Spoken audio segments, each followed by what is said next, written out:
Olá, meu amigo e minha amiga, tudo bem com você?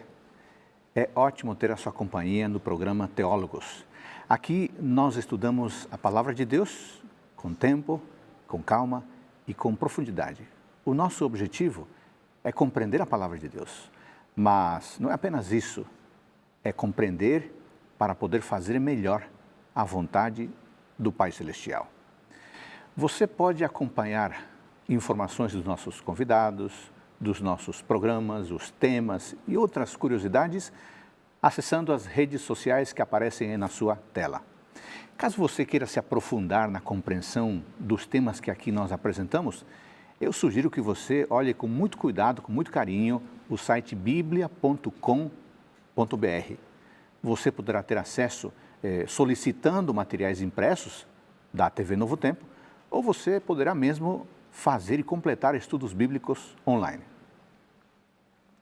No livro de Mateus, capítulo 28, versículos 18 a 20, nós lemos: Jesus, aproximando-se, lhes falou dizendo: toda autoridade me foi dada no céu e na terra.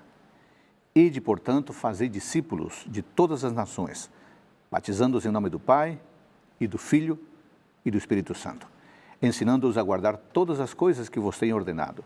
E eis que estou convosco todos os dias, até a consumação do século. Nós sabemos que toda empresa, toda instituição, para resguardar os seus funcionários e para manter vivo o espírito, a visão e a missão, precisa manter uma organização. À luz do que nós lemos aqui em Mateus 28, 18 a 20, eu pergunto: qual é a missão de Deus? Quais os seus componentes? E qual o seu impacto? É sobre isso que vamos estudar hoje. Está começando o programa Teólogos.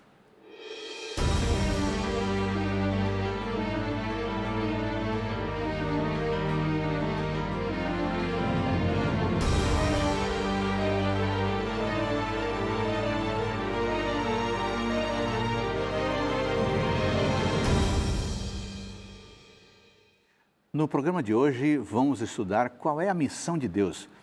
Vamos compreender o que Deus espera, o que Deus fará e de que forma nós mesmos podemos nos engajar na missão que o Pai tem para cada um de seus filhos e filhas. Como esse tema é muito importante, temos dois convidados importantes nesta ocasião. E eu quero dar as boas-vindas ao pastor, professor Marcelo Cardoso. Isso mesmo, pastor. Muito obrigado por estar conosco. É um prazer especial estar aqui. Ô Marcelo, você trabalha num seminário, não é isso? Isso mesmo, pastor. Onde Nosso que é? seminário é no IAP, no Instituto Adventista Paranaense, que fica na cidade de Ivatuba, próximo a Maringá, no Paraná. Terra boa, né? Terra muito boa, é a Terra Vermelha. Terra Vermelha. E além do seminário, vocês oferecem algum outro curso na instituição? Sim, nós temos mais 3 cursos superiores.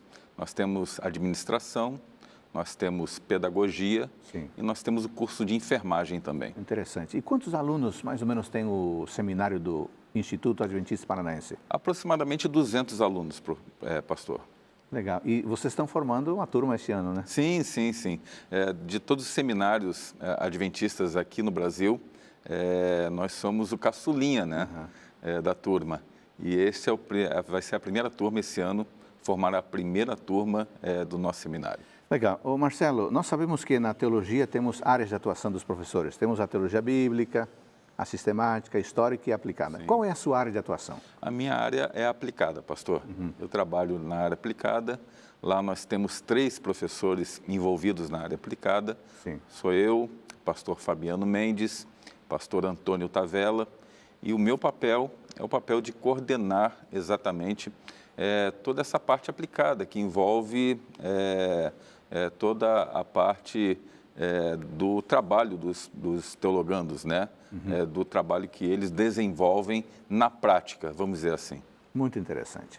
Então, a teologia não consiste apenas em estudar o texto bíblico, Não. mas consiste em impactar a comunidade também, né? E é isso que você administra. É verdade, é verdade. Muito bem.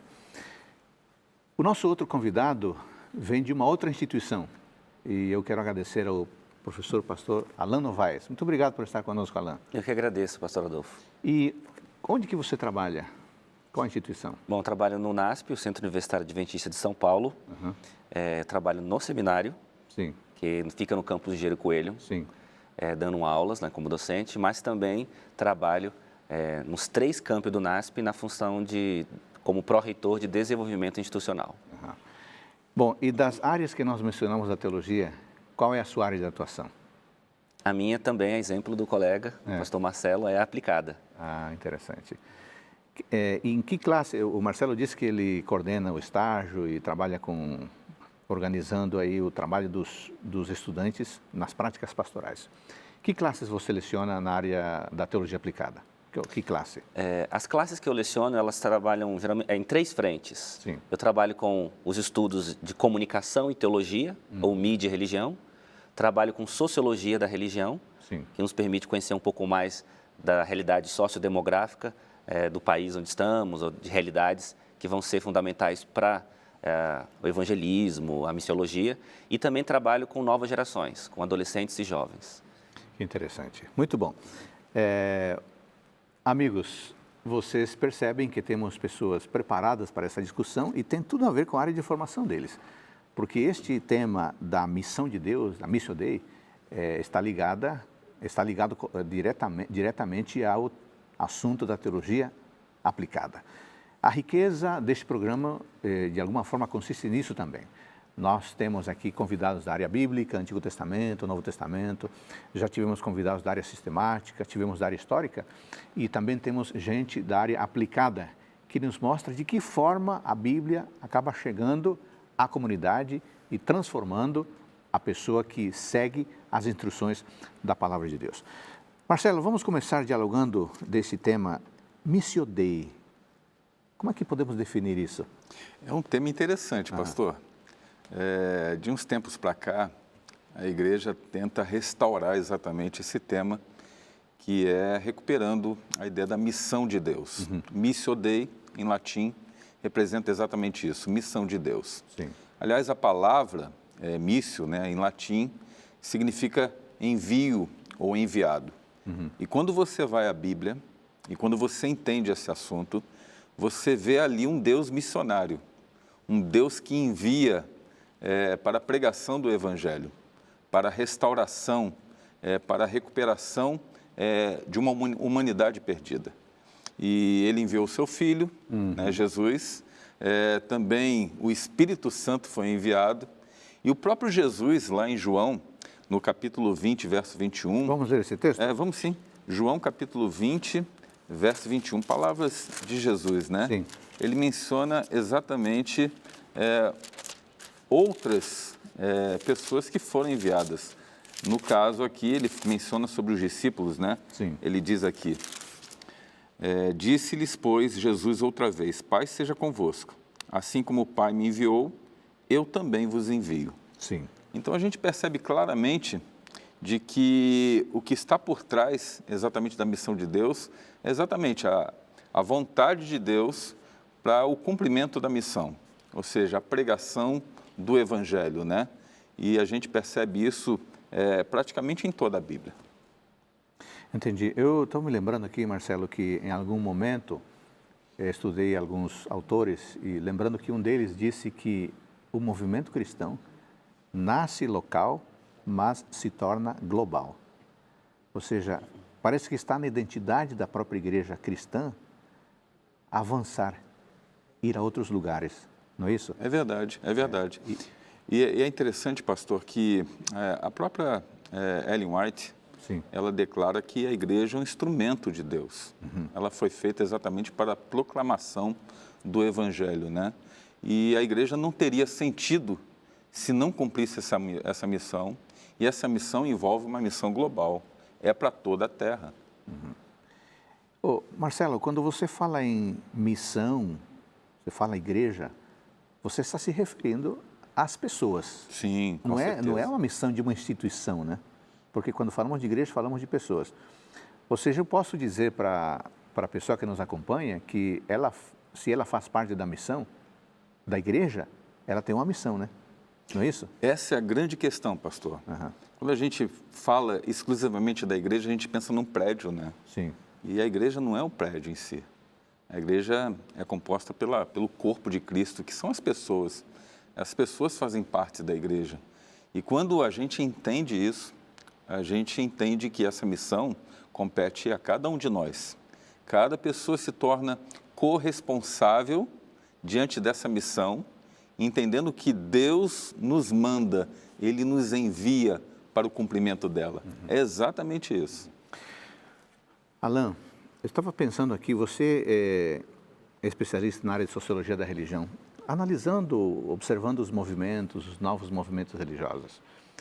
Na tua avaliação, eles estão cumprindo, estão engajados, de modo geral assim, estão engajados no cumprimento da missão? Será que a igreja cristã, de modo geral, está cumprindo o Missio Dei, resumindo aqui em Mateus 28, 18 a 20? Olha, eu diria que muitas denominações, né, cristãs, elas têm uma compreensão diferente do que seria a missão. Então, algumas delas, mais conservadoras, elas cumprem a missão, de alguma forma, eu diria, parcialmente. Elas têm um discurso proselitista, pregam a mensagem, assim, em termos de doutrinas, em termos de conteúdo bíblico, mas elas estão, assim, alheias às necessidades da comunidade, às questões sociais, às questões que realmente movimentam a sociedade e as pessoas. Então, é como se elas enxergassem o indivíduo somente em sua dimensão espiritual, ignorando suas necessidades emocionais, físicas, o contexto social e cultural. Por outro lado, temos outro grupo de denominações que faz o contrário, que não está muito preocupado em trabalhar com as crenças, a visão bíblica, a teologia, o discurso sobre o tempo do fim.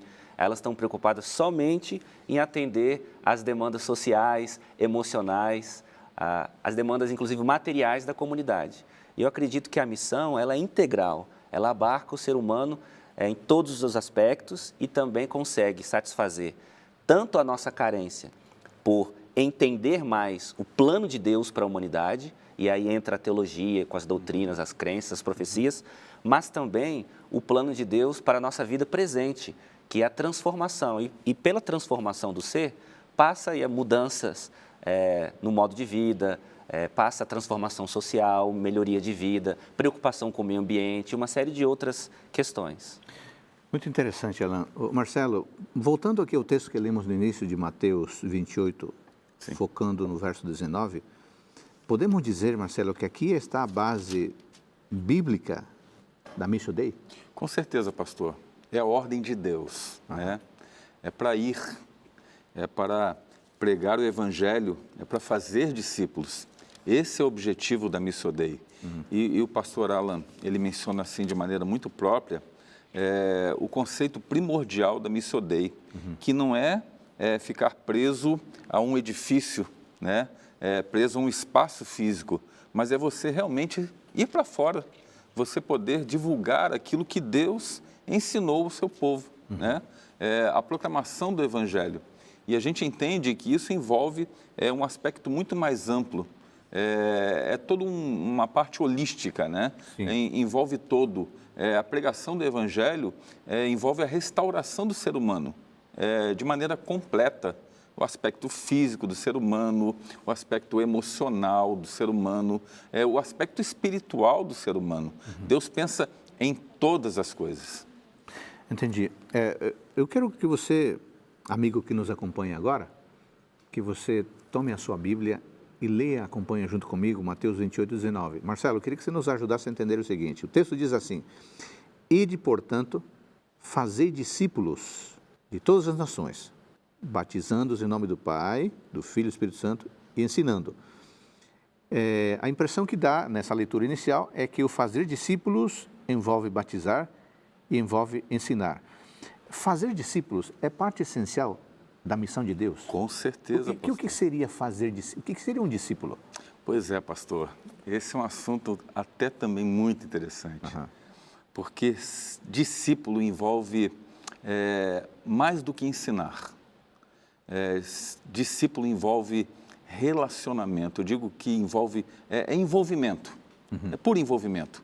Quando você parte do princípio que você está fazendo um discípulo, significa que você está ensinando com a sua própria vida. E olha o peso que tem isso. Não é só ensinar por ensinar, compreende? Mas é realmente você estar ali discipulando alguém, mas você discipulando com a sua própria vida, com a sua própria prática, aquilo que você é. E quando você compreende isso, que dentro da missão de Deus está esse conceito muito importante, que é você fazer discípulos, isso começa a fazer alguma diferença também. Né? Isso se torna até uma coisa muito mais pesada e responsável para quem se propõe a fazer a missão de Deus. Eu queria falar aqui com o nosso amigo, a nossa amiga telespectadora que nos acompanha, e eu espero que você esteja com a sua Bíblia em mãos aqui, e eu quero ler de novo esse texto que foi aqui destacado pelo pastor Marcelo. Ide, portanto, fazer discípulos. Se você procurar num dicionário bíblico, você vai descobrir que a palavra discípulo facilmente é compreendida, né? No grego, vem do vocábulo chamado matetes. Matetes é alguém que segue Jesus, alguém que aprende com Jesus e alguém que se compromete com Jesus. Você tem feito isso como discípulo? Você segue Jesus, aprende dele, se compromete com ele? Isso é essencial no cumprimento da missão. Alan, nós estamos caminhando para o final do nosso primeiro bloco. Deixa eu perguntar para você. Você acha que é possível ser um cristão da perspectiva bíblica, isolando-se do cumprimento da missão? Em casa, apenas ali acompanhando as notícias, o que a igreja faz, contribuindo com as minhas ofertas. Estaria eu no espírito da missão se tivesse essa postura? Não, isso é praticamente impossível, né? Existe uma incoerência muito grande entre você acreditar que está cumprindo a missão, ou que está plenamente sendo um discípulo de Cristo, se o seu comprometimento é apenas intelectual ou institucional. É o vínculo de cumprir com algumas obrigações eclesiásticas, como a devolução do dízimo, ofertas, frequentar a igreja aos sábados. Isso é muito pouco. Na verdade, isso é apenas uma manifestação exterior de um engajamento que, na verdade, é muito mais complexo, mais profundo.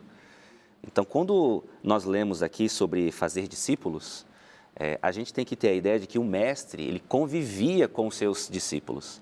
Eles pousavam na mesma casa, eles comiam as refeições juntos, eles viajavam juntos, eles passavam pelas agruras do tempo, de animais na estrada, risco de salteadores, tudo junto. Eles se protegiam, eles se conheciam, eles se admiravam, eles se admoestavam. Então, você vê que existe uma relação que demanda tempo, entrega. Então, na vida cristã, sem entrega, sem engajamento, não há cumprimento da missão. Eu até queria, se houver um tempinho... Eu acho que a gente pode continuar esse assunto no próximo bloco. Tá bom. Eu quero dizer para você que nos acompanha que a missão envolve você e eu, de maneira dinâmica e participativa. No próximo bloco, vamos compreender os elementos decorrentes da missão de Deus conforme a Bíblia apresenta. Voltamos num instante.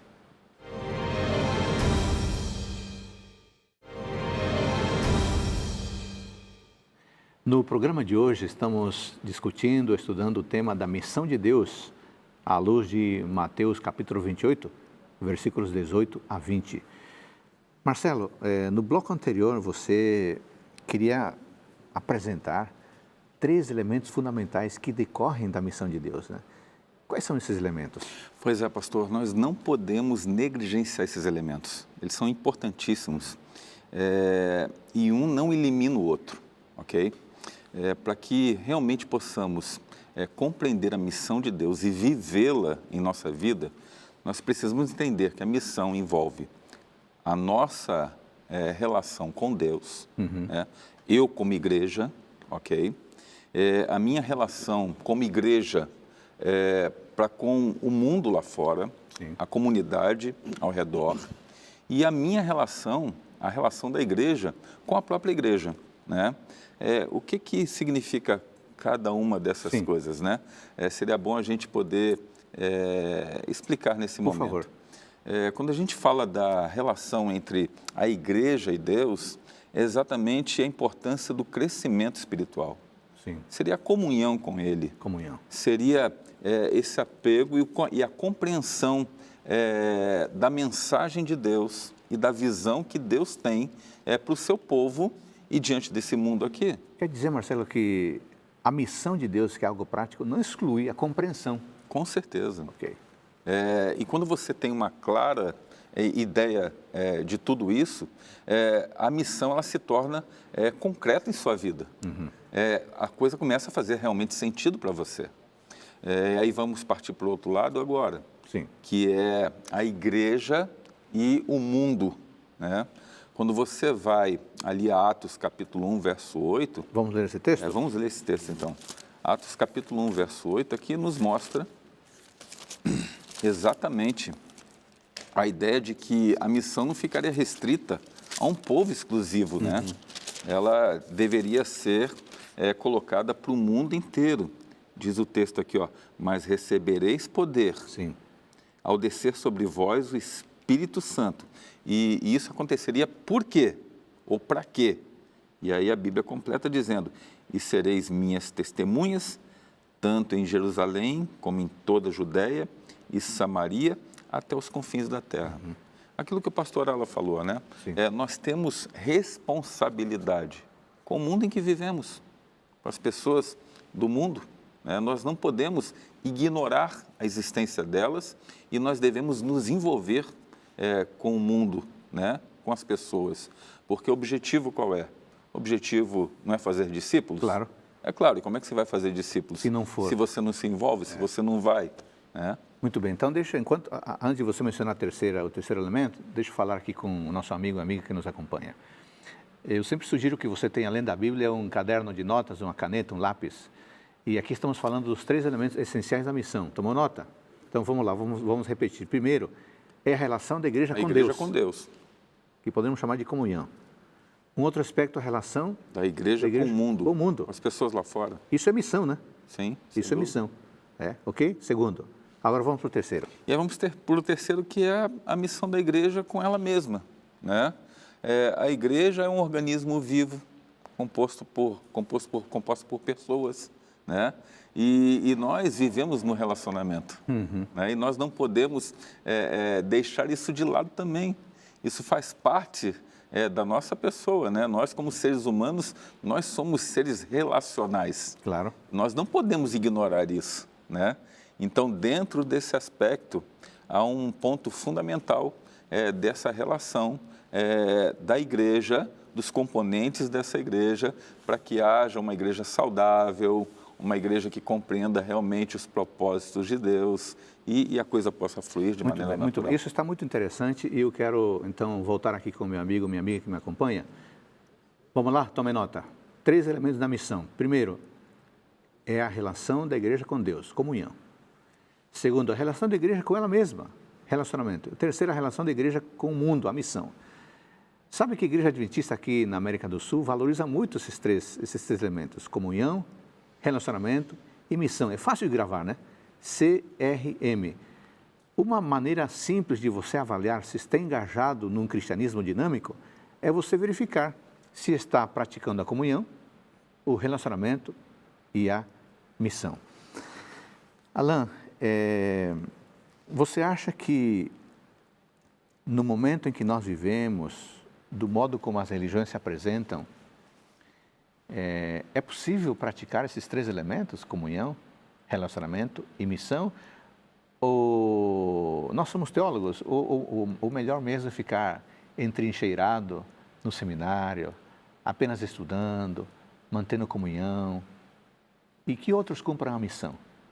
Ou será que esses 3 elementos têm que ter todos envolvidos? Com certeza todos envolvidos. Enquanto vocês falavam sobre esses 3 elementos, a missão da igreja em relação a Deus, em relação ao mundo, em relação a ela mesma, Sim. eu não pude deixar de fazer um paralelo com a estrutura do livro de Lucas e Atos. E eu acho que isso, além de ressaltar o que nós discutimos, responde essa pergunta que você mencionou. O livro de Lucas, o Evangelho de Lucas, e o livro de Atos foram escritos pelo mesmo autor, Correto. Lucas. Uhum. E o paralelo que eu encontrei foi o seguinte: como Lucas descreve no Evangelho a missão de Jesus para com a humanidade, Sim. e no livro de Atos, 2 grandes temas ali emergem, que é a relação da igreja com ela mesma. Então você tem a relação da igreja com os gentios, você tem um primeiro concílio, você tem a visita de Pedro a Cornélio, ou seja, a igreja... A própria organização da igreja. Exatamente, ela se entendendo enquanto diversidade étnica. Isso. E, ao mesmo tempo, você tem na estrutura do livro uma sequência, uma progressão missiológica. O livro de Atos traz isso, o livro de Lucas traz isso, e isso continua no livro de Atos. Em Lucas, Jesus começa a trabalhar na região da Galileia, depois ele vai para a Judéia, depois ele termina em Jerusalém, que é o centro da região. Sim. De Jerusalém, o livro de Atos retoma nessa região geográfica, dali os discípulos vão para Samaria, e depois, com Paulo como protagonista, praticamente da segunda metade do livro, para todos os confins da terra. Sim. Então, se você observar a própria estrutura narrativa desses dois livros escritos por Atos, nós vemos aí claramente a missão da igreja com Deus, com ela mesma e com o mundo. Então, eu entendo que esses três aspectos da missão, eu usei aqui essas narrativas da Bíblia como ilustração, elas precisam ser encaradas como um todo.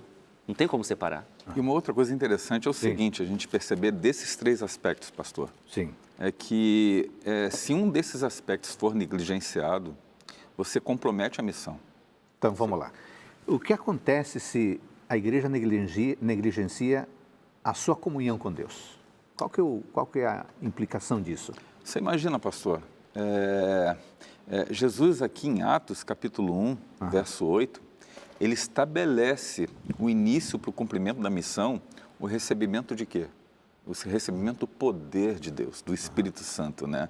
Então, dá a entender do preparo espiritual que aquele povo deveria ter para o cumprimento da missão. E a gente nota claramente isso, né? Dessa importância, ou seja, ninguém pode negligenciar a sua comunhão com Deus pensando que vai substituir isso fazendo a missão dele, ok? Então, uma coisa acaba completando a outra. Ou seja, eu preciso me preparar espiritualmente para que então eu possa cumprir a missão dele lá fora, em levar o evangelho no mundo. Tá. Alan, estava pensando quando o Marcelo falava, você é um jovem teólogo, você é mais novo que nós dois aqui. A igreja, você sabe, tem diversos mecanismos, diversos recursos, instrumentos, técnicas, né?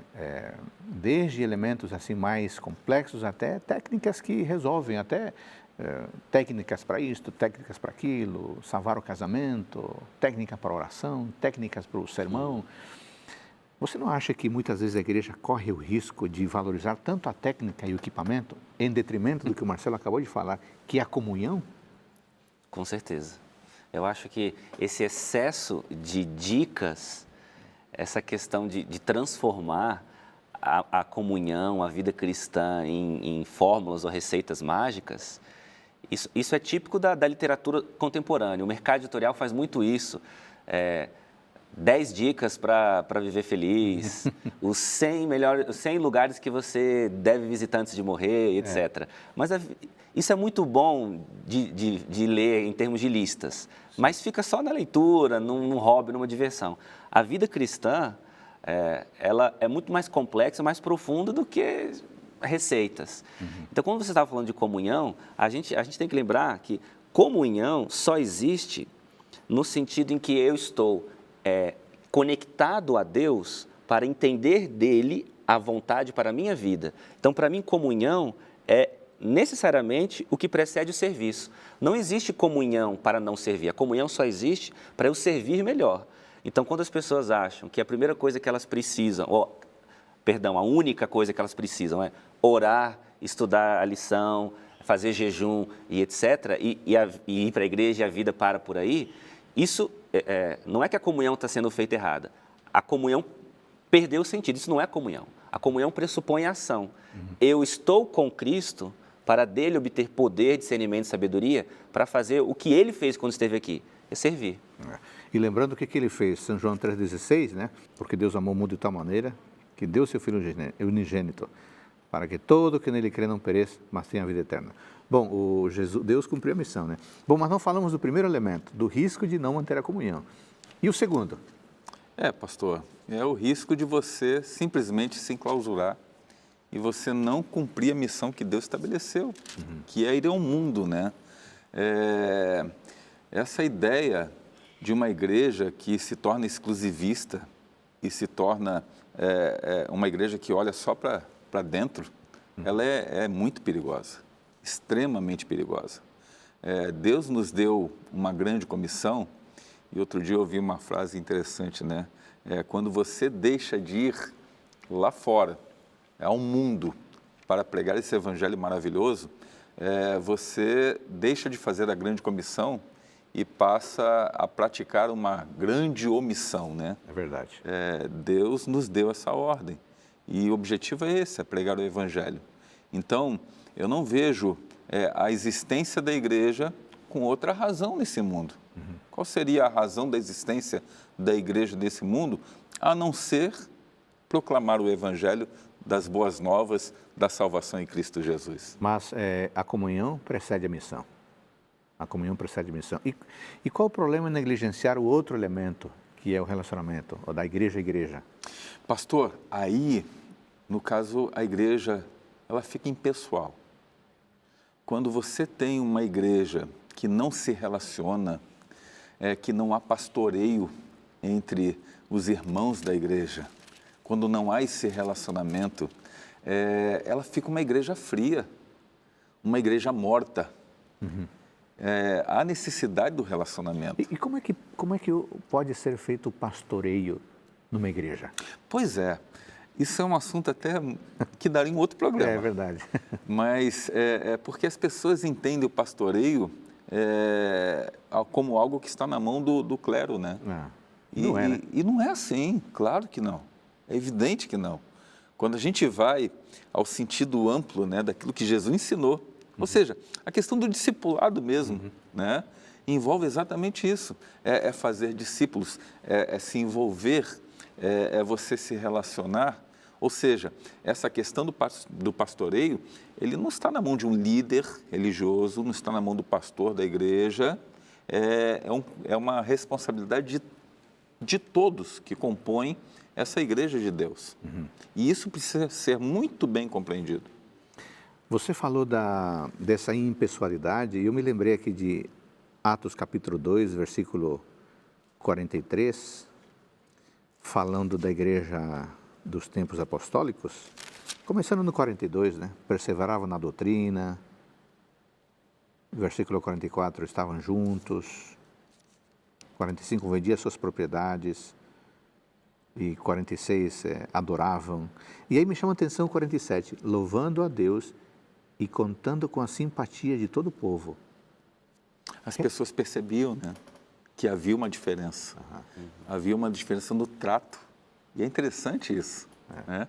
Como é que aquilo que eles viviam como igreja reverberava no mundo e, com certeza, né, aqui a gente compreende isso, ajudava na própria proclamação do Evangelho. O que nos leva a uma outra questão, né? Se a nossa igreja local, pensando na igreja onde nós adoramos, congregamos, se ela, por um passe de mágica, desaparecesse da comunidade, a comunidade sentiria falta dela? Tomara, né?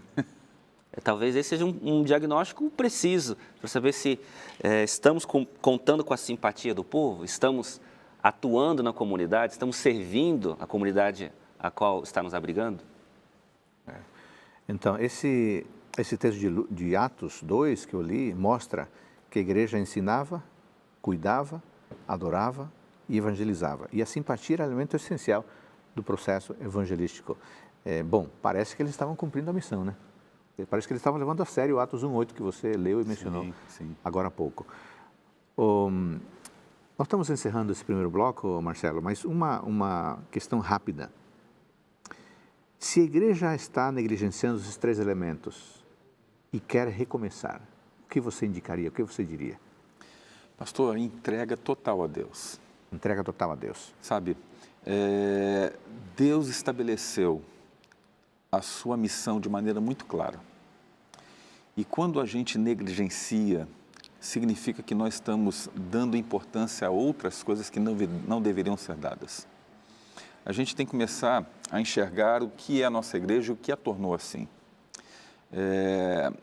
Eu, às vezes, vou a certas igrejas que eu percebo claramente que ali as pessoas vivem como se estivessem vivendo num clubinho social. perderam completamente o sentido da missão que Deus estabeleceu. E para eles ali, viver naquele mundinho deles, está tudo muito bom.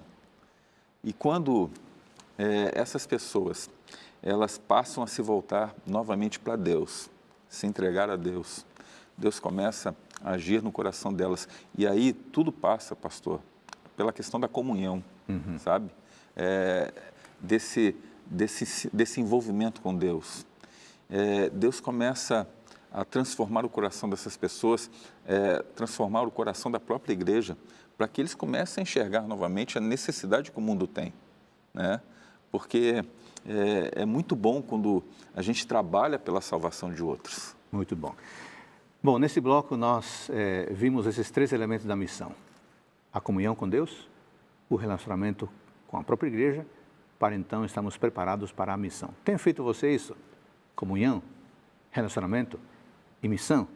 No próximo bloco, nós vamos falar um pouco sobre a nossa dependência de Deus para o real cumprimento da sua missão. Voltamos em seguida.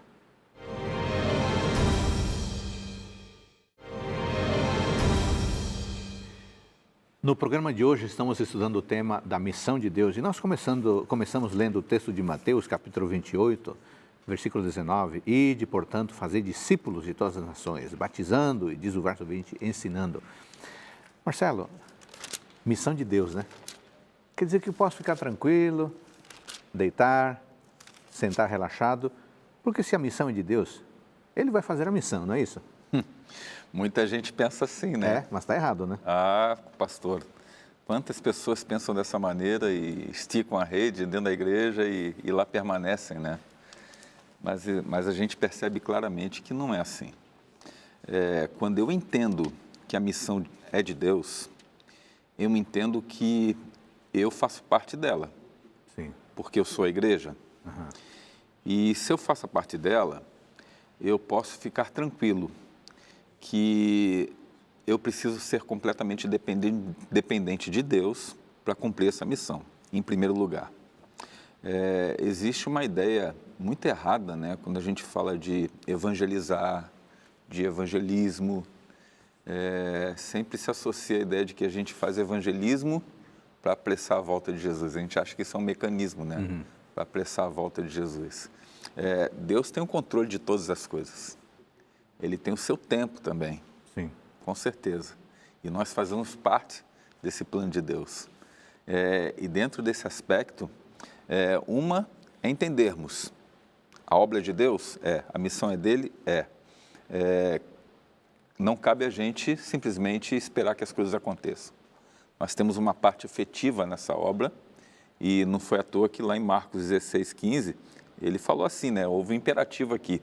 Ide por todo mundo e pregai o evangelho a toda criatura. É um imperativo, é uma ordem de Deus. Vai, meu filho, ide. Então, nesse aspecto, eu percebo um outro lado também. E isso aí é muito claro, muito claro. Quando a gente cumpre essa ordem de Deus, é interessante, quando a gente trabalha pela salvação de outras pessoas, algumas coisas acontecem na nossa vida. Por exemplo? Pastor, eu creio firmemente que aqueles que se envolvem na salvação de outras pessoas, eles têm a sua fé fortalecida. A sua parte espiritual também é fortalecida. Por que isso ocorre? Pastor, porque você percebe que a obra é muito grande. É uma missão muito grande. Humanamente falando, é impossível, é muito difícil. Não é à toa, a gente olha e sabe, a Bíblia nos mostra que há uma guerra entre o bem e o mal. Sim.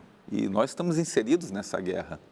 E quando a gente se encontra aqui inserido na guerra, a gente se olha como pequenininho nessa história, né? Um ser indefeso diante de tudo que está acontecendo.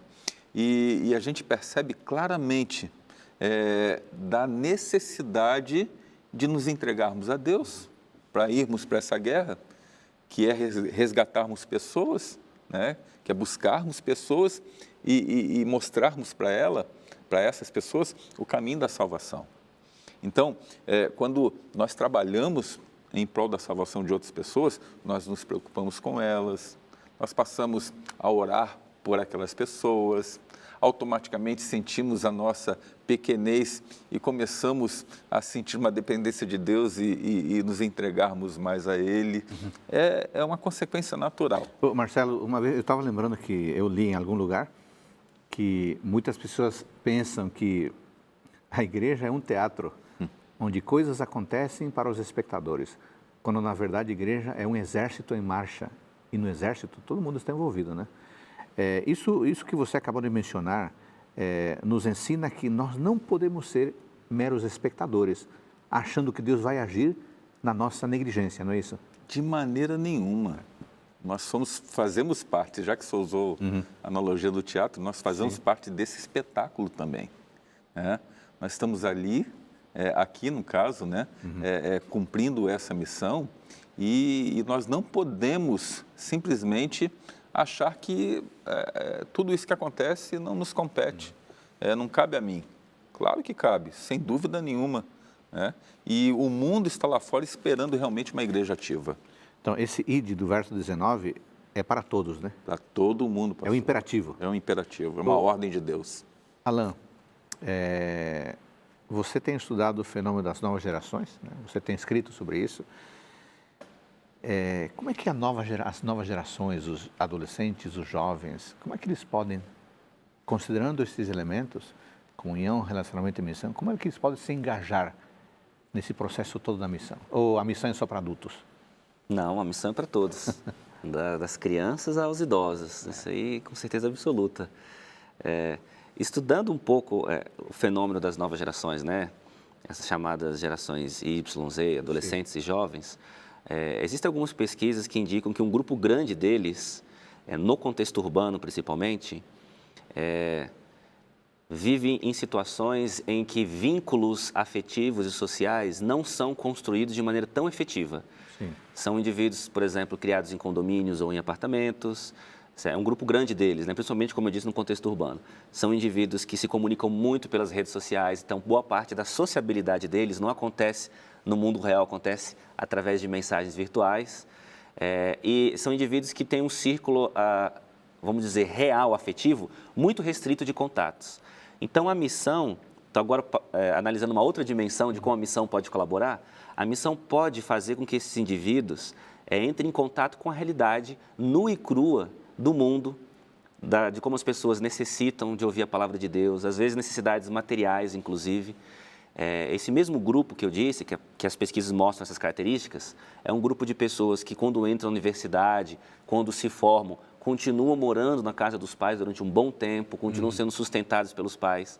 A missão também é uma excelente oportunidade, além do motivo principal e óbvio, que deve ser sempre servir a Deus, mas também uma excelente oportunidade para amadurecer esses indivíduos e fazê-los entrar em contato com dimensões da realidade que, pelas circunstâncias, pela estrutura social, a escola e os pais não conseguiram proporcionar.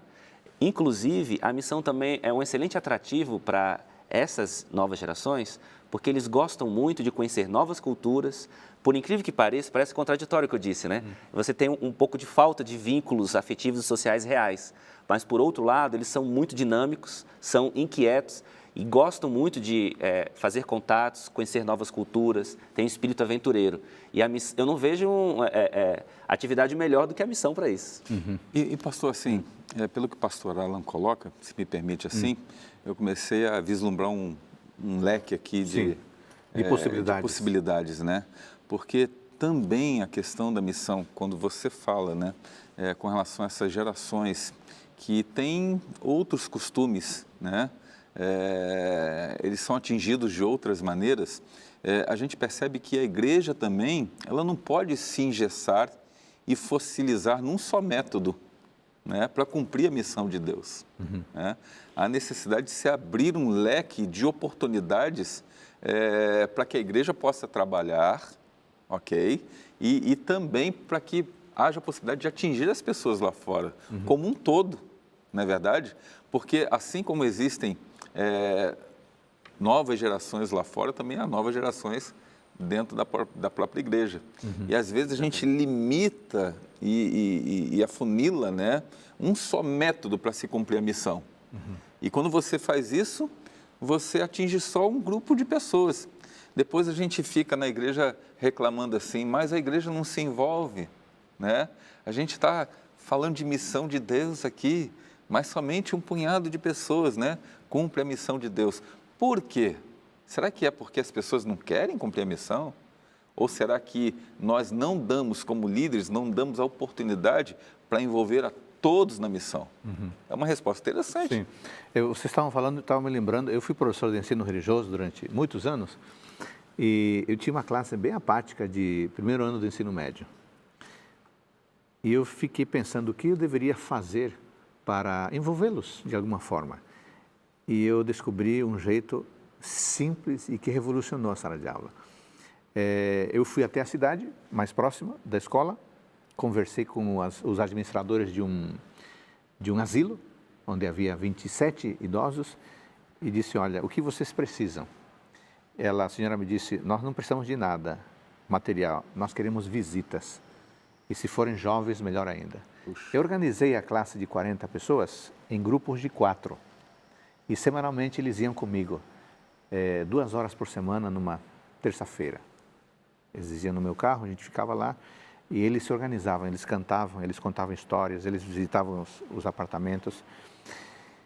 E foi impressionante. Foi impressionante como, de uma hora para outra, essa sensibilidade dos meninos mudou. E eu comecei a ter problemas, porque eles queriam ir mais de uma vez por semana. E imagina, eu tinha 10 grupos e eu tinha que levá-los ao longo do semestre. Havia 2 momentos mais esperados. O momento em que eles iam lá até o local e o momento em que, na semana seguinte, eles narravam a visita para os colegas. Davam testemunho. Davam testemunho do que eles haviam feito. Eles se engajaram. Eles não queriam um debate teórico. Eles queriam uma participação prática. E, na verdade, o convívio com o idoso nos permitiu estudar um pouco a realidade do idoso no Brasil, no mundo, mas só depois que eles começaram a conviver com o idoso. Então, você estava falando, né? A juventude quer esse tipo de experiência.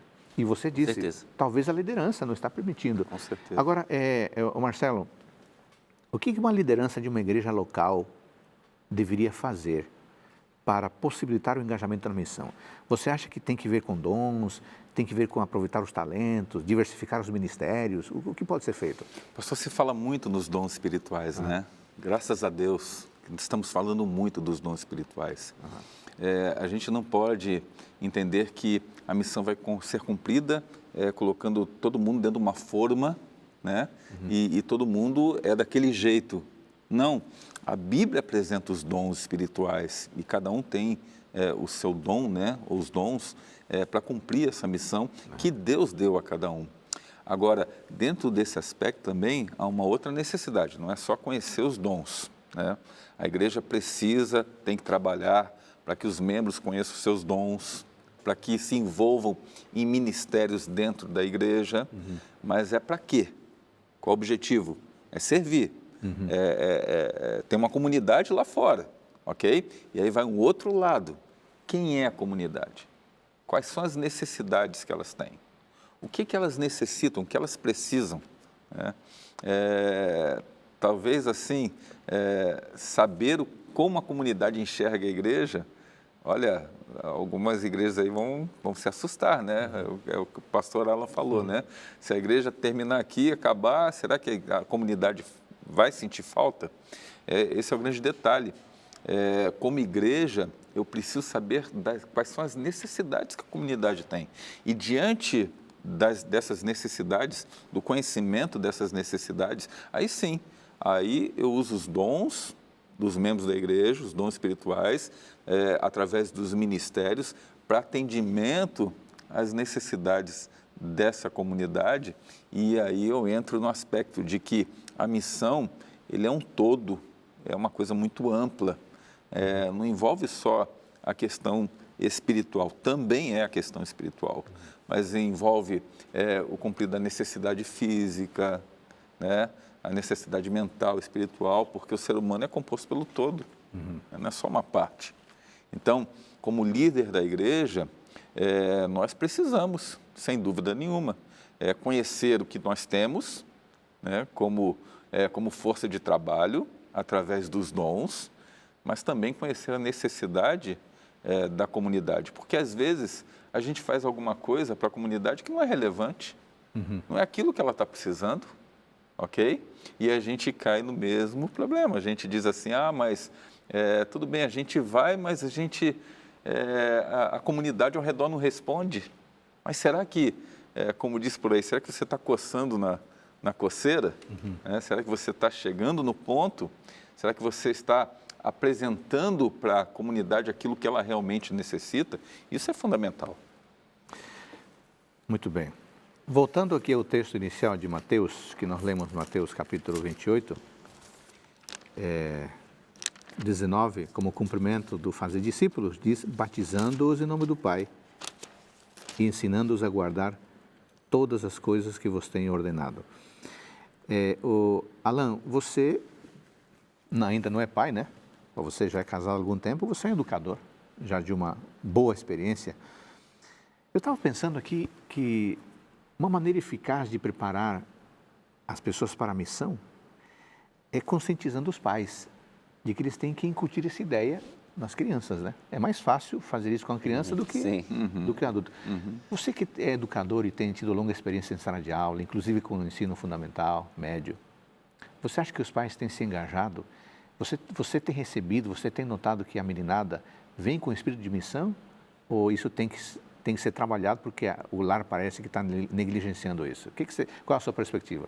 Olha, não tenho como aferir assim, em termos de pesquisa, em termos de estatística. Vou dizer assim, a minha sensação nessa última década trabalhando. Sim. Eu diria que a maioria dos jovens que chegam, né, no contexto do ensino superior, eles chegam sem esse senso de missão, sem esse senso de engajamento. São poucos os que já trazem do lar e da igreja esse tipo de espírito. Isso, na verdade, precisa ser trabalhado no contexto dos 4, 5 ou 3 anos, depende do curso, né, da faculdade. O que a gente percebe é que eles chegam com uma visão muito ensimesmada da vida cristã. Então, o universo da igreja da onde eles vieram, da igreja local, é tudo o que eles entendem como adventismo, como cristianismo. As programações que a igreja fazia, os projetos, as datas comemorativas, os ministérios, mas todos eles bem assim voltados para a própria membresia. Existe muito pouca atividade assim voltada para a comunidade e a gente tenta despertar. Eu tive experiências parecidas com a que você contou. Quando eu lecionava no curso de jornalismo, veja, não é um curso que, como teologia, que já dentro da própria matriz pedagógica já trabalha essas coisas. Eu tentava levar os alunos para trabalhos comunitários, palestras, para eles desenvolverem esse senso. Isso era eficaz, né? Muito bem. Olha, foi muito bom falar sobre esse tema, o nosso tempo acabou. Marcelo e Alan, muito obrigado por estarem conosco. Você que está nos acompanhando, você que é pai, mãe, nós gostaríamos de conscientizar você da importância de preparar seus filhos e filhas, cultivando neles o espírito da missão. Deus tomou iniciativa enviando o seu próprio Filho. Deus foi um missionário autêntico. Jesus veio, esteve entre nós e nos deu exemplo. Eu queria lembrar 3 elementos importantes que falamos hoje. A missão envolve comunhão com Deus, relacionamento com o próximo e a missão de alcançar o mundo. Comunhão, relacionamento e missão. Que Deus abençoe você, a nós todos, para que no Espírito de Cristo possamos cumprir a missão, aplicando na igreja, na nossa comunidade, os talentos que Deus nos confiou, fazendo do nosso talento o nosso ministério. Que Deus abençoe você. Até o próximo programa Teólogos.